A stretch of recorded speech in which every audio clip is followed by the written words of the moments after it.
Ainsi, plein d'un autre âge et de ses destinées, je voyais se hâter le déclin des années, semblable, en ma pensée, au pauvre pèlerin qui, faute d'un peu d'eau, tombe et meurt en chemin.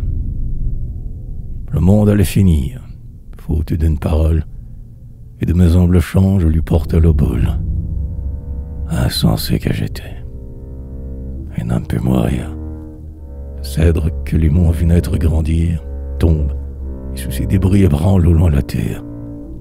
Le temple révéré qui, sous son toit de pierre, tient captive ici-bas l'immensité d'un dieu, au gré d'un faible enfant dévoré par le feu, s'efface, et par les vents sa cendre dispersée reporte vers le ciel l'éternelle pensée.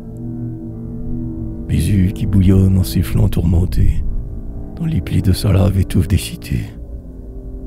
Le sol tremble, et soudain dans une nuit béante, s'ouvre pour tout un peuple une tombe vivante.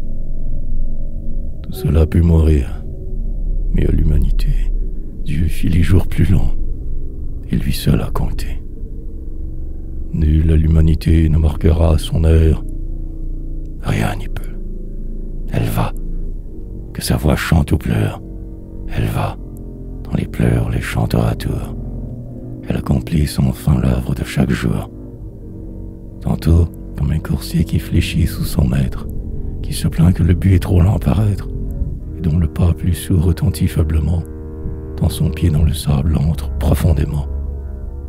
Elle avance avec peine, et sa marche est pesante. Tantôt elle se lance, et de sa bouche ardente, elle sème, en courant, sur les mortels sillons, des mots qui y vont germer en sanglantes moissons.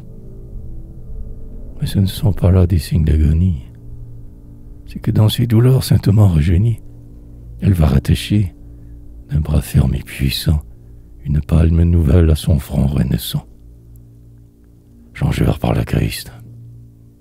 Sa parole féconde, comme une aile de feu couvrit un jour le monde, et d'un autre néant, à l'appel de sa voix, l'humanité est sortie une seconde fois.